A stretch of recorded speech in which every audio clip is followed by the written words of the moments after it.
seja bem-vinda, seja bem-vindo. Semana começando, segunda-feira, 6 de junho de 2022. Começa agora o Câmara Notícia, ao vivo, 12h40, hoje um pouquinho mais tarde, mas com muitas informações.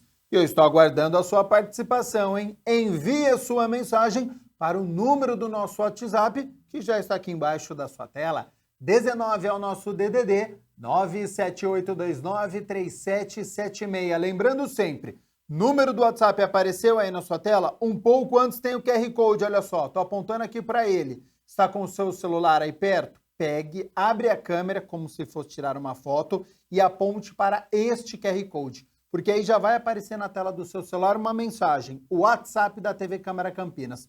Você aperta e manda o seu elogio, uma crítica construtiva, o que você quer assistir aqui no nosso telejornal, que a gente conversa ao vivo. Confira a partir de agora os destaques de hoje. Parlamento Metropolitano, presidido pelo vereador Zé Carlos, vai encaminhar demandas da região de Campinas para serem adotadas no mutirão de cirurgias do governo paulista. Projeto de lei do vereador Permino Monteiro quer instituir em Campinas o programa de valorização e apoio aos protetores independentes e cuidadores de animais domésticos abandonados. O vereador Cecílio Santos quer informações sobre a regularização do loteamento Chácara São Judas Tadeu. E o quadro De Olho na Educação aborda hoje a proposta de emenda à Constituição de número 206 sobre a cobrança de mensalidade pelas universidades públicas. E a gente começa essa edição falando sobre emprego. Você que está em busca de uma oportunidade no mercado de trabalho ou quer mudar de área, preste atenção, porque o Centro Público de Apoio ao Trabalhador de Campinas está com 278 vagas disponíveis nesta segunda-feira. Então confira. Há vagas para açougueiro, agente de pesquisa PCD, ajudante de carga e descarga de mercadorias, analista de suporte, arrumadeira, arte finalista, assistente de contabilidade, assistente de vendas para ótica, atendente de balcão, atendente de bar, atendente de lanchonete, auxiliar contábil, auxiliar de compras, auxiliar de confecção, auxiliar de confeitaria, auxiliar de costura, auxiliar de cozinha, auxiliar de instalação de sistemas eletroeletrônicos de segurança, auxiliar de lavanderia, auxiliar de saúde bucal e auxiliar técnico de mecânica. Para concorrer a uma das vagas, é necessário o comparecimento do candidato em uma das unidades para análise de perfil e cadastro, com a seguinte documentação: RG, CPF, carteira de trabalho e número do PIS. A unidade centro fica na Avenida Campos Sales, 427. Já a unidade Ouro Verde, na Avenida Rui Rodrigues, 3900. Parque Universitário, dentro do Shopping Spaço Ouro Verde, primeiro andar. E a unidade Campo Grande, na Rua Manuel Machado Pereira, 902, em frente à Praça da Concórdia.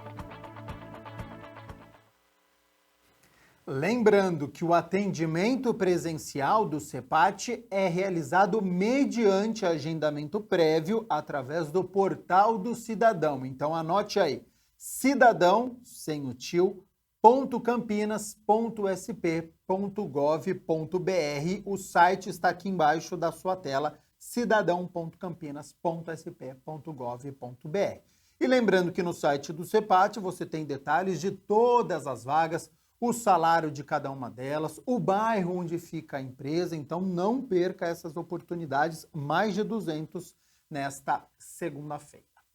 E olha só, as inscrições estão abertas para a terceira edição do programa Bolsa Trabalho aqui na cidade de Campinas. São 500 vagas disponíveis e um auxílio de R$ 540 por mês.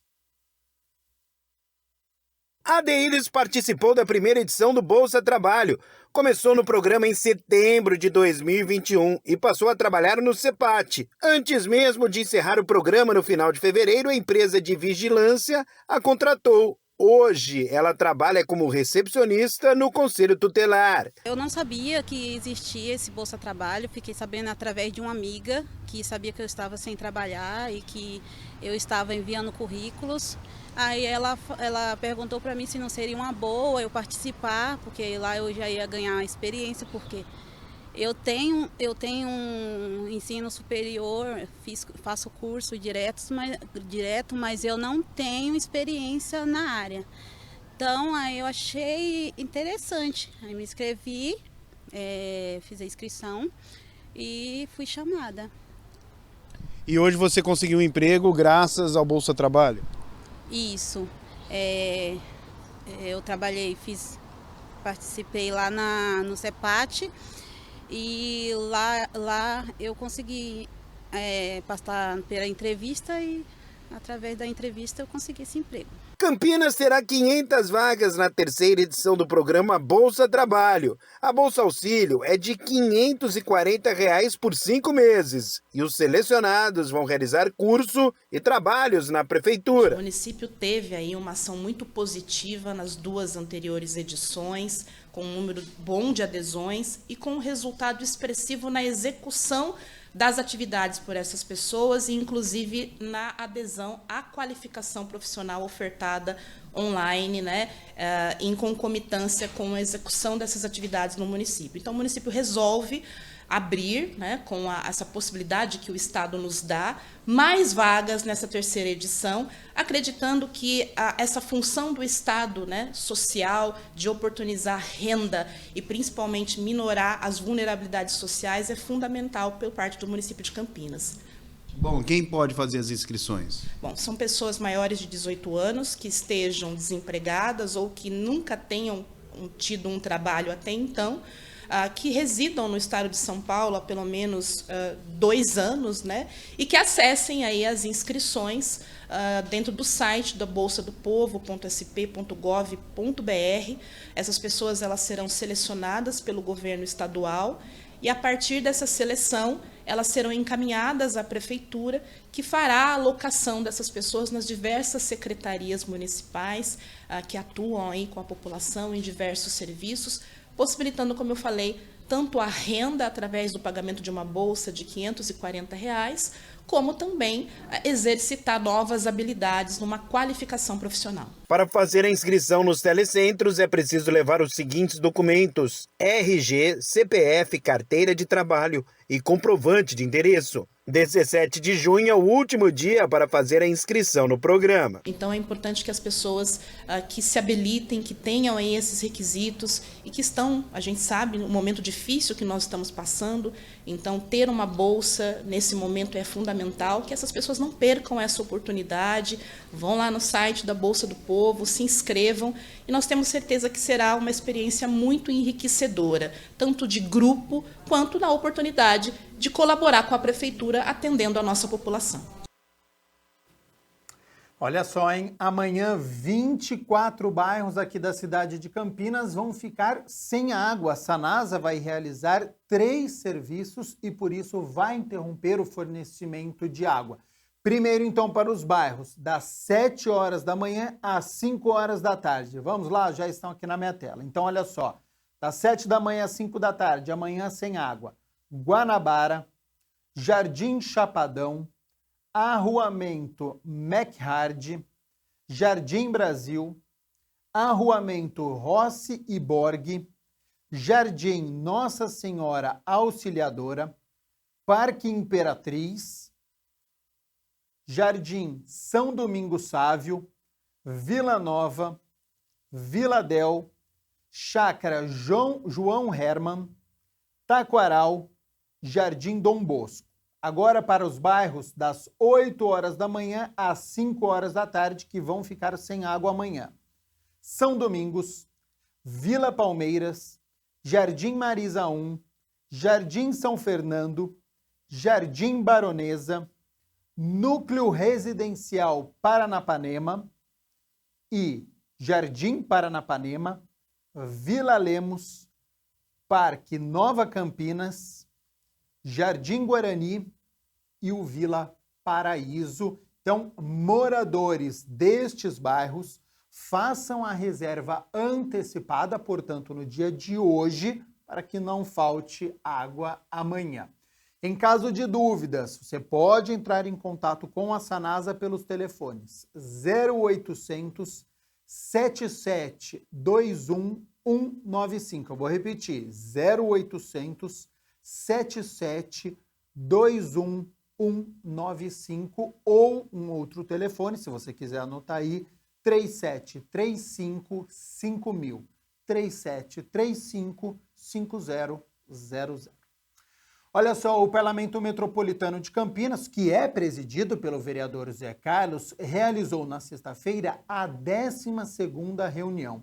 O encontro aconteceu na cidade de Morungaba. Acompanhe como foi.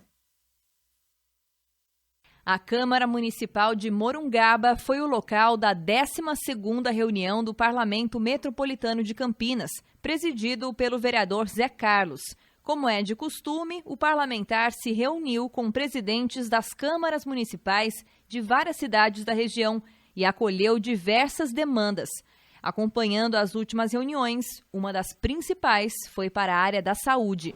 Veja bem, essas demandas que nós discutimos hoje aqui na reunião, na 12ª reunião, na cidade de Morungaba, são aquelas reivindicações que foram, através do parlamento, reivindicadas através do parlamento metropolitano e que culminou com a vinda do governador na cidade de Campinas, lá no AME, onde ele destinou as verbas, mas que solicitou ao parlamento que ele fizesse um levantamento das demandas reprimidas de toda a cidade, da região metropolitana, para que a gente apresente esse relatório, porque ele tinha que jogar no orçamento, porque tem prazo, entendeu? E de repente termina e a gente não leva essas demandas para ele. Então foi uma reunião muito produtiva, a cidade estão trazendo os seus relatórios para a gente levar para o governo, para que possa estar efetivamente sendo realizada nas cidades aqui que compõem a região metropolitana. Durante a reunião, Zé Carlos recebeu em mãos uma moção de congratulação da Câmara de Cosmópolis pela forma como vem conduzindo os trabalhos do parlamento. Tomás Federici, que preside a Câmara Municipal de Morungaba, falou sobre a importância dessa união de esforços entre os municípios, que em escalas diferentes devido aos seus tamanhos geográficos e populacionais, compartilham de muitos problemas comuns. É extremamente interessante e para nós uma honra acolher essa reunião do parlamento, extremamente importante, porque nós discutimos temas regionais, demandas aí de todos os municípios da RMC, então receber essa reunião aqui demonstra que Morungaba também está no seu posicionamento na região, atentas às pautas regionais. Única mulher a compor a mesa da reunião, a vereadora de Hortolândia, Márcia Campos, fez um apelo para que entre as pautas discutidas e encaminhadas pelo parlamento esteja a causa animal, que também passa pelo âmbito da saúde. Cada município traz as suas necessidades e eu, como membro da causa animal, trago também essa necessidade de saúde, de inclusão, que também passa pela educação, pela saúde, Então eu acho que é um discurso novo. Nos últimos 10 anos seria um sonho, mas hoje está se transformando numa realidade, porque muitos protetores se tornaram vereadores, deputados, todos pautando essa condição de melhora, para evitar abandono, por mais castrações, por controle populacional, chipagem, enfim, os animais também merecem respeito. A reunião se encerrou com uma rodada de sugestões para as próximas agendas do parlamento, que agora tenta trazer o governo do estado para perto das discussões. E já antecipou o cronograma do segundo semestre, que terá Olambra, Valinhos, Pedreira e Campinas como anfitriãs. As solicitações não param. É aquilo que eu falei desde o início. A Câmara e o parlamento mudou o protagonismo. Nós não esperamos só do executivo que ele faça as solicitações a quem deva fazer. seja o governo do estado, seja o governo federal, nós vamos em cima para aquilo que os nossos municípios necessitam, porque os pagadores de imposto é que sofrem as consequências com a falta de atendimento, com a falta de políticas públicas voltadas àqueles que mais precisam. Então esse é o parlamento que a população quer ver e que nós estamos fazendo. A gente segue com as notícias do Legislativo com o trabalho dos parlamentares, porque o vereador Permínio Monteiro quer a criação do Programa de Valorização e Apoio aos Protetores Independentes e Cuidadores de Animais Domésticos Abandonados. Confira agora a proposta. O projeto de lei número 110 deste ano, de autoria do vereador Permínio Monteiro, visa instituir um programa de valorização e apoio aos protetores independentes e cuidadores de animais domésticos abandonados na cidade.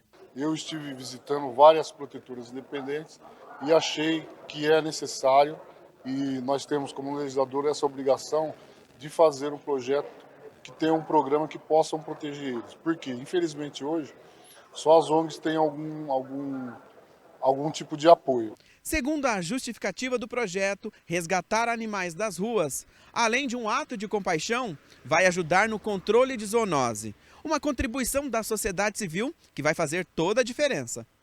E é muito importante essas pessoas ajudarem, porque elas resgatam animais de rua, levam para suas casas, na maioria das vezes, levam para lares temporários. Tem a questão de se alimentar, então tem que ter um apoio nesse sentido também. Hoje existe a questão do banco de alimentos, mas também tem a questão da castração, a questão da vermifugação e também tratar e tentar fazer uma adoção para que este animal tenha um tutor e um lar. A matéria segue em tramitação na Câmara. Essas pessoas têm que ser muito, muito valorizadas. É preocupante a questão dos animais abandonados e o amor que elas têm pelos animais é tão maravilhoso que se elas acharem um casal de gato ou um casal de cachorro ou um cachorro abandonado, maltratado, elas pegam e levam para a sua casa. O vereador Cecílio Santos solicitou informações através de um requerimento sobre a regularização fundiária do loteamento Chácaras São Judas Tadeu. Por meio de um requerimento, o vereador Cecílio Santos está solicitando informações sobre a regularização fundiária do loteamento Chácaras São Judas Tadeu. A Chácaras São Judas Tadeu é um loteamento antigo já na região do Campo Grande. E com a regularização é possível também a implantação da infraestrutura, como o nome das ruas, não é? E a pavimentação, a drenagem das ruas. É isso que a gente quer saber. Em que pé que está o processo de regularização, visto que é uma região, é um bairro da região do Campo Grande já bem antigo, né, para que também possa receber a pavimentação e a infraestrutura necessária. O loteamento Chácaras São Judas Tadeu fica no distrito de Campo Grande, que pertence ao município de Campinas. É importante lembrar que a regularização fundiária é um processo essencial para que os moradores possam ter acesso a políticas públicas e investimentos na infraestrutura. O parlamentar ainda ressaltou a importância dos requerimentos. O requerimento é um documento importante porque a partir das respostas que a gente recebe do Executivo nesses requerimentos é que a gente pode responder também à população e organizar a luta, né, para que a população possa receber as melhorias que tanto precisa. A Comissão Especial de Estudos aqui da Câmara, que analisa e discute a importância do funcionalismo público de Campinas, realizou na última semana o 13º encontro. Veja como foi.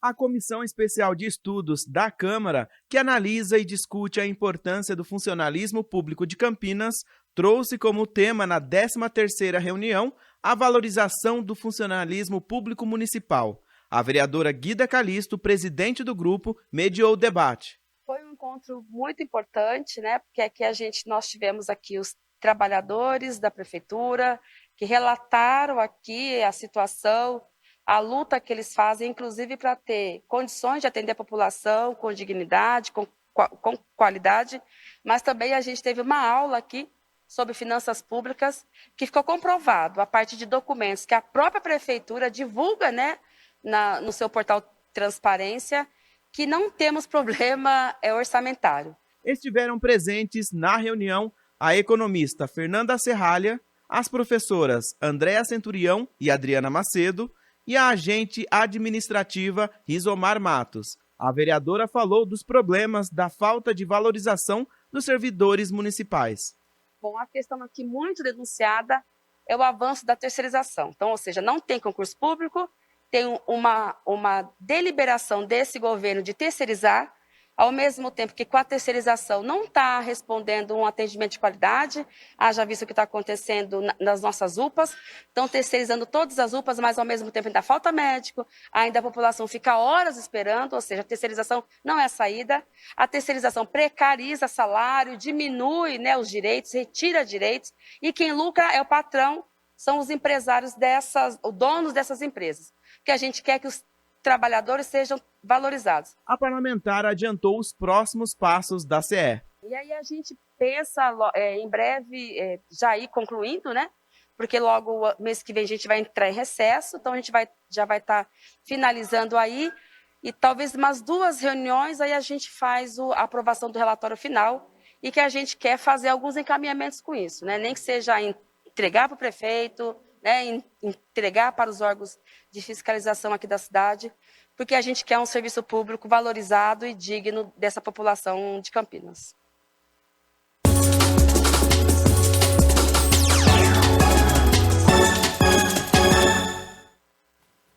Começa hoje a 11ª rodada da Série B e o Guarani entra em campo para tentar deixar a lanterna e, quem sabe, a zona de rebaixamento.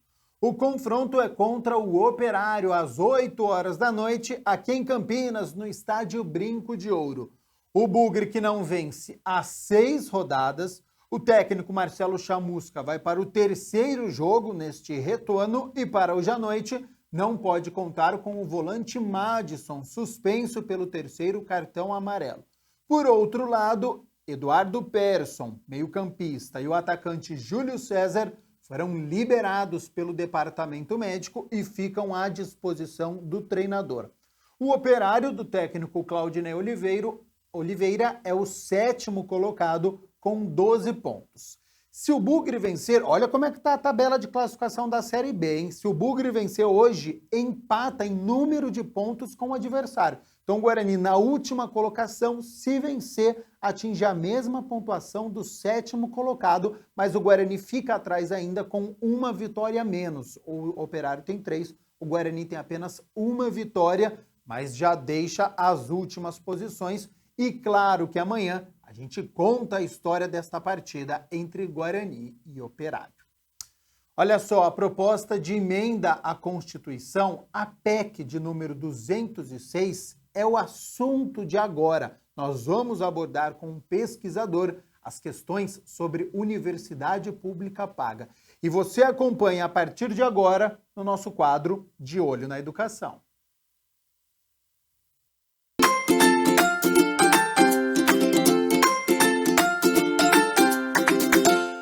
Bom, é o quadro De Olho na Educação e olha, hoje a gente vai falar sobre a PEC 206. Eu estou aqui com o Matheus, que é pesquisador ligado à área de educação. Tudo bem, Matheus? Opa, tudo bem, André, e com você? Beleza. Bom, Matheus, então, primeira coisa para o pessoal que está em casa entender, fale um pouquinho sobre a PEC 206. Então, a PEC que foi discutida durante a semana passada, ela tem a proposta principal de instaurar a cobrança de mensalidade nas universidades públicas, tanto as universidades federais quanto as estaduais, assim como aqui na Unicamp. Eu acho que o primeiro ponto que a gente pode falar sobre a proposta da lei é que o que foi discutido e conversado e defendido nas redes sociais foi um pouco diferente daquilo que está escrito na própria proposta da lei. Na proposta da lei, ela está escrito bem detalhado em que se instaure a cobrança do pagamento de mensalidade para os alunos que ingressarem em cursos de graduação nas universidades públicas e que aqueles alunos que conseguirem comprovar baixa renda, comprovar que não conseguem pagar essa mensalidade, sejam isentos dessa cobrança. E aí é interessante porque o que foi debatido, conversado e defendido nas redes sociais é que o projeto de lei ele fosse cobrado apenas para alguns alunos e que esses alunos que tivessem uma renda um pouco maior que pagassem uma mensalidade. E na verdade o projeto de lei ele faz completamente o oposto. Ele cobra de todos os... O projeto diz que vai ser cobrado de todos os estudantes e aqueles que comprovarem que não conseguem pagar, que se isentem dessa cobrança de mensalidade. Bom, e você que não é pesquisador, ligado, como eu disse, à área da educação, o que pensa sobre isso? Então, eu acho que é importante porque a pauta da PEC, ela tem um início numa discussão interessante sobre quem acessa a universidade pública, mas ela acaba se desviando sobre essa temática, criando, na verdade, uma burocratização para as pessoas que forem ingressar para a universidade pública. Aqueles que ingressarem vão precisar entrar em secretarias, entrar em outros momentos dentro da universidade, conseguir trazer um volume muito grande de documentos comprovando uma baixa renda, para aí começar a ser isento desse pagamento. Sendo que, na verdade, o que a gente precisa é acolher essas pessoas de baixa renda que conseguem ingressar no vestibular e trazer mais propostas de permanência e trazer políticas públicas que sejam voltadas para a manutenção dessas pessoas na universidade. E o que a PEC faz é o oposto, é criar mais uma burocracia para essas pessoas que, caso elas não consigam pagar a universidade pública, passem por todo um processo de comprovação e aí sim comece a pagar. E dependendo do tempo, pode ser que gere mais desistências e exclua mais pessoas da universidade pública. Bom, então quer dizer, às vezes o que pode parecer, não, de repente isso vai facilitar para tirar um pouquinho essa questão da elite e tudo mais, pode ser o oposto, é isso, Matheus? Perfeitamente, André. Eu acho que assim, o que a gente discutiu e dentro das pesquisas entendemos é que a questão da elitização, ela tem uma origem histórica e que ela é interessante de ser debatido e precisa estar dentro do Congresso, ela precisa estar no debate público em relação a quem frequenta a universidade pública. Mas hoje as pesquisas já mostram que o último censo dos alunos de graduação mostram que uma grande parcela dos alunos dentro das universidades, principalmente as universidades federais, já são advindos das classes mais baixas. Então isso que é pensado... Mudou a realidade. Né? Exatamente, mudou. E que, na verdade, o que a gente precisa entender é que essa elitização ela é muito mais sobre a permanência e quem consegue se manter nas universidades públicas e quem consegue dedicar o tempo para passar no vestibular. Então eu acho que essa questão da elitização, ela já mudou, mas ela precisa, obviamente, ser debatida. Ela precisa estar. É um assunto extremamente importante. Exato. E que... O que você pensa e está colocando é a forma como está sendo debatido isso, o que oferece, né? Exato. Porque quando a gente pensa na elitização da universidade pública, nós temos que pensar que as pessoas de baixa renda, as pessoas que geralmente não têm o acesso, que não veem a universidade como seu local de pertencimento, essas pessoas precisam ter políticas públicas destinadas à sua permanência e o seu acesso. Então, principalmente o debate ser colocado no vestibular, então pensarmos como que o vestibular ele é estruturado, quem consegue se dedicar ao estudo para o vestibular e assim que essas pessoas consigam entrar na universidade pública, que elas consigam se manter. Então, aí entram as políticas de permanência, como moradia, como alimentação e como bolsas de estudo e de pesquisa.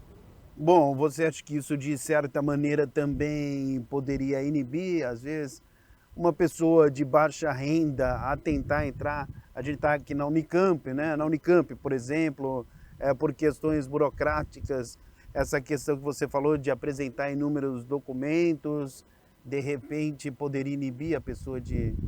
Com certeza inibiria. Eu digo porque dentro de eu já trabalho há muito tempo com cursinhos populares e dentro desses cursinhos populares a maior realidade dos nossos alunos é justamente essa. Eles procuram a universidade pública por justamente saber que é a universidade que, precisando pagar por moradia, alimentação do nosso cotidiano, não vai precisar pagar pela mensalidade. E a procura da universidade por esses alunos, pela universidade pública por esses alunos, é justamente porque eles sabem que não vai precisar pagar. Precisando ingressar e passar por toda essa burocracia de comprovar que não precisa pagar, com certeza afastaria uma parcela da população que já não se vê pertencente à universidade pública. Então a gente precisa criar meios legais e meios dentro da esfera pública e dentro do legislativo nacional que garanta que essas pessoas se vejam pertencentes à universidade pública e não criar outras barreiras que façam essas pessoas olharem para a universidade e falar: talvez esse lugar não seja para mim.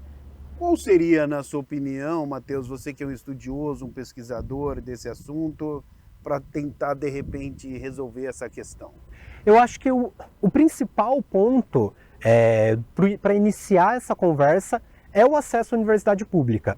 Hoje, quando a gente fala de acesso à universidade pública, nós falamos principalmente nos vestibulares, aqui nas universidades estaduais paulistas, a FUVEST, a CONVEST, a VUNESP para entrar na USP, na Unesp, na Unicamp, e o Enem para as universidades federais.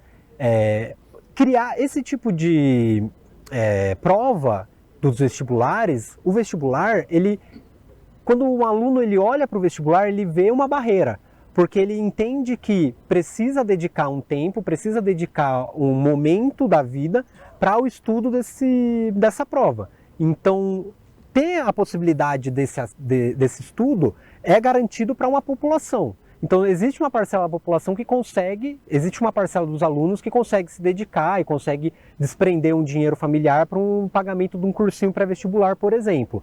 Então, eu acho que aumentar o acesso, então criar mais universidades e criar principalmente formas de que o vestibular seja mais acessível, não uma prova de conhecimentos muito técnicos e específicos, é um ponto inicial, juntamente com o que a gente já tem atualmente com as políticas de cotas raciais e cotas para alunos de escolas públicas. Então, quando nós garantimos que os alunos das escolas públicas olhem e tenham uma vaga garantida para eles, eles comecem a se interessar cada vez mais em ingressar na universidade pública e ter o seu diploma de ensino superior. Como que essa questão que envolve a PEC 206 repercutiu entre os estudantes, principalmente hoje, das universidades públicas?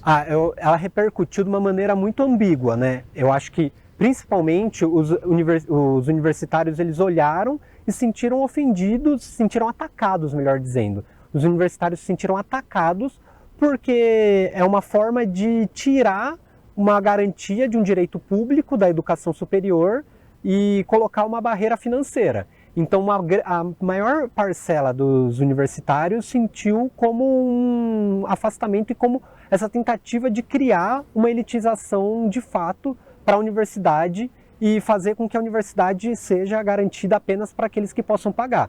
E por mais que exista e existiu dentro das redes sociais e durante todo o dia que foi debatido a PEC 206, que não aconteceria isso, a gente consegue ver similarmente com outras políticas públicas de permanência que essa burocratização acaba afastando os universitários. Então, dentro do meio da universidade pública, vendo como essas políticas de burocratização acontecem, a gente percebe que isso aconteceria também com essa proposta da cobrança de mensalidade.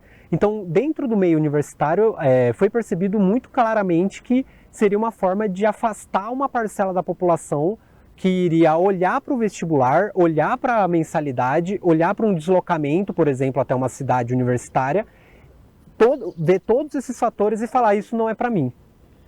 É verdade, mas alguma coisa que você queira colocar para a gente concluir a entrevista, esse bate-papo importante aqui, né? O quadro De Olho na Educação. Não, com certeza. Eu acho que o principal é que o debate da PEC 206, ela foi focada para os alunos de graduação.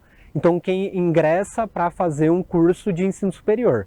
Quando nós olhamos para a pós-graduação, o mestrado e o doutorado, nós temos uma outra abordagem que precisa ser observado e que, caso essa PEC também acessasse tanto os cursos de mestrado quanto de doutorado, seria ainda pior, porque hoje a grande parcela do desenvolvimento da pesquisa científica E todo o trabalho que nós tivemos dentro das universidades para o desenvolvimento das vacinas e da divulgação científica em relação à Covid-19 foram feitas principalmente com alunos do mestrado e doutorado, e que esses alunos eles precisam, na verdade, ter uma regulamentação maior em relação ao seu trabalho e um pagamento do seu trabalho condizente com aquilo que é feito. E que se essa lógica acessa a pós-graduação, o desenvolvimento científico, tecnológico brasileiro sofreria de uma forma gritante. Seria muito problemático para o desenvolvimento científico e tecnológico brasileiro. Então, nós focamos o debate muito no ensino de graduação, porque era onde a lei acessava, mas ela pode expandir também para a pós-graduação, e que seria ainda mais problemático e ainda seria um ataque ainda pior à universidade pública. Valeu, muito obrigado pela entrevista, Matheus. Opa, eu que agradeço, André. Obrigado pelo espaço. Bom, pessoal, eu sou André Aranha, já sabe, né? Ó, tô sempre de olho na educação. Tchau.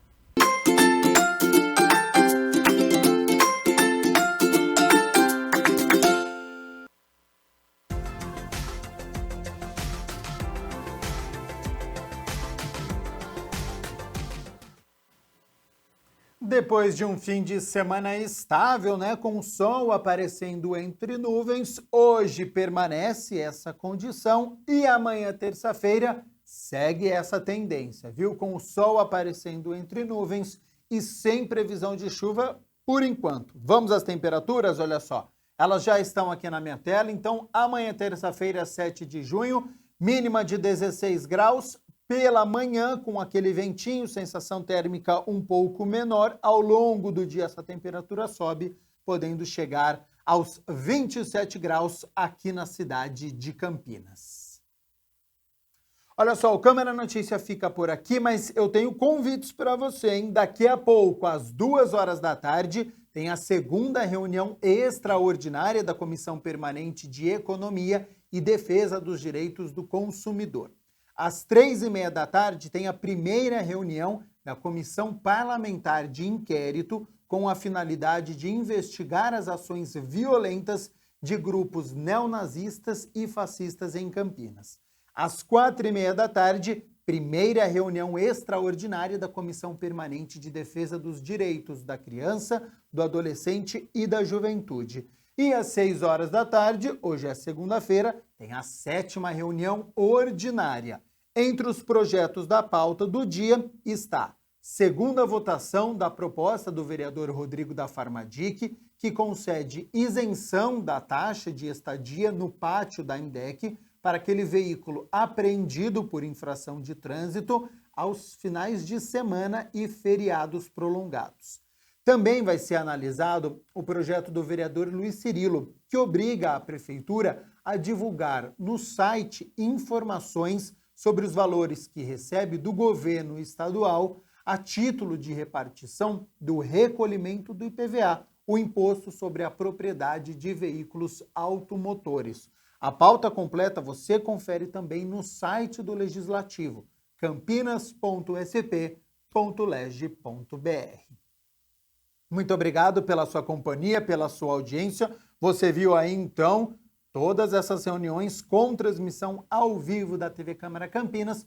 E nos vemos amanhã, na terça-feira, ao meio-dia, com muitas informações da Câmara de Campinas, do que acontece aqui no Legislativo, e da metrópole de Campinas. Então, até lá. Tchau, tchau.